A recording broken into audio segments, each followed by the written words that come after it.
What's going on, Movie Meals? Here we go, 10 through 6. I forced Kyle to make 2 videos out of our top 10. That's all right. 10 through 6, let's just get into it. What did we do? We're not going to get into it. What did we do? We went through every movie of the decade. We cut that down to 200 movies. We cut that down to 50 movies. Now we're here for our top 10. Let's get into it. Who's going first? You. It's my turn? I think. All right, whatever. My number 10 is Avengers Endgame. I lied. This is not my last 2019 movie. Why? Keep going. You'll find out. The man's number one. You'll find out. Holy cow! It's Avengers Endgame. I lied because I forgot about it.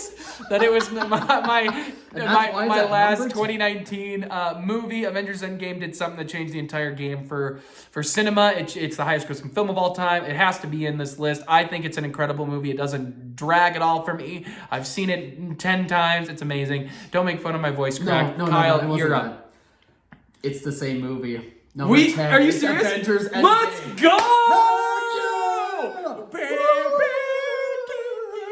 Is that Star Wars? I don't know. I started some of that. I think it kind of transitioned to Star Wars when I looked at my sweater. 10 is Avengers Endgame. I get it. People that's so cool. People like Infinity War more than Endgame, but people probably don't think it's like one of the best movies of the decade. Fine, whatever. But for me personally, gosh darn it, I love it. It could be higher. Let's be honest. 3 hours of Yeah, I'd take 4 hours. Give me everything. Just as a fan of this stuff and this material, it just did more than what I could ever possibly fathom that it could ever do. It was one of the few times in the theater where I got emotional. It just touched everything to me personally, and it's just going to be memorable for the rest of my life.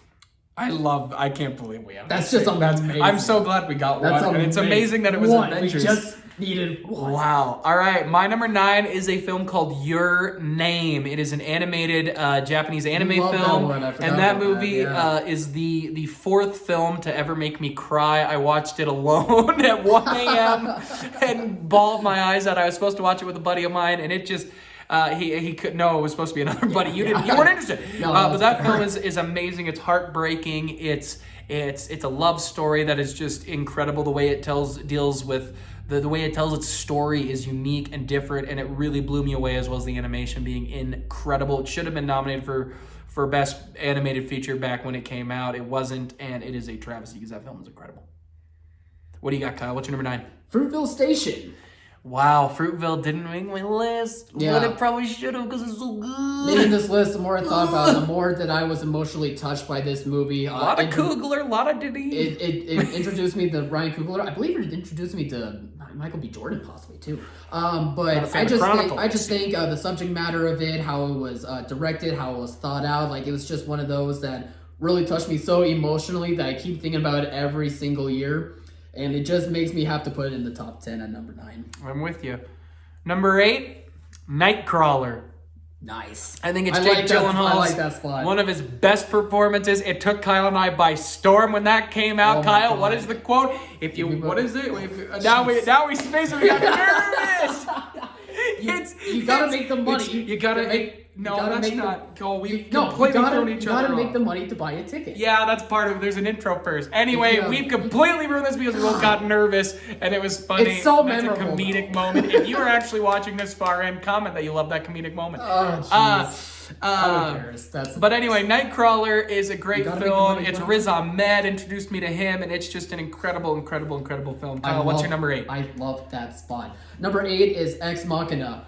Ex Machina did not make my list, but it was tough cutting it out. I think I chose Annihilation over it, but I could have easily put that in over Annihilation. Sorry, I'm going to throw that in there. That's I knew it was going to pop in the top 10 for you. No, again, all these movies, they're going to be so memorable for me up until this point and for years to come. Ex Machina is probably one of the best sci-fi movies I've seen in a while, or of this decade period. And it just did everything right for me, just watching it by myself and just being so enveloped and so interested and intrigued.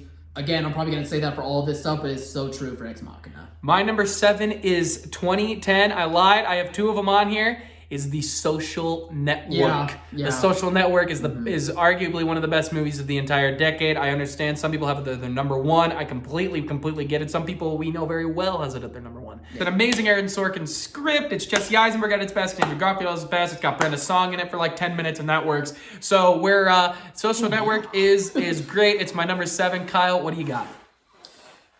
They're squeaky. Number 7 is Silver Linings Playbook. Alex, I am still shocked that it's not in your top 10. Maybe I need to give it a fat rewatch. For how much you love and quote that movie throughout the years, man. That's just crazy. Hey, but you gotta find that silver lining in life, man. I don't blame it though, because I think it is a story that keeps never aging. That it's just so relatable no matter what part of life you are in. I think the performances are some of the best that I have seen, in at least in part of the decade. I just think it's a smart movie. I think it's a touching movie. It hit me at the right spots at a moment in time. And it takes place in Philly. Go Eagles. My number 6 to round out this next video before we get into our top 5 is Arrival. It's 2011 or 2016. I like that spot too. Is Arrival. I love Arrival. Guess what the director is? Denis Villeneuve is back! Wow. I think we've just decided Denis Villeneuve gets the award for Best Director of the Decade. I think you and I have decided. We decided that in like 50 through 41. You're right. Yeah. I love Amy Adams. I love Jeremy Renner in that. It's a unique, interesting way to tell an alien story and an alien invasion story that they are here to help, not to hinder. Yeah. And I think it's just, it deals with time very well. It deals with language very well. And it's an incredible film. I've seen it a dozen times since it came out, and I love that movie. So yeah, Kyle, round us out. Finish this video off. Number 6 is Room. Wow, a little higher than I thought it would be for you. Yeah, I had a hard time getting in there. Room. But don't get me wrong, Room is a fantastic movie. It's one of Brie Larson's best performances. Also just was so riveting for me. It just made me keep thinking about it for the longest time. More so than some of these other movies that are on this list. Had a great time watching it. A little hard for it to be a rewatch, that's for sure, but it's definitely one for the decade where I look back on it and I'm going to be like, yeah, I remember Room being in that decade. Yeah, Room's amazing. Yeah. That scene, really, I was like, come on, get out of there! No, the truck scene is still one of my favorites. It's insane. Yeah. All right, guys, what did you think of the list? Please comment below, let us know. Remember to like, subscribe, share. Tomorrow is it. It's our 5 through 1. Sorry we made you wait, but, we want that 5 cents these videos make us because we don't have enough subscribers, so share us around. And, we're just gonna head right into it. So bye. Thanks for watching, Mom. See ya, guys.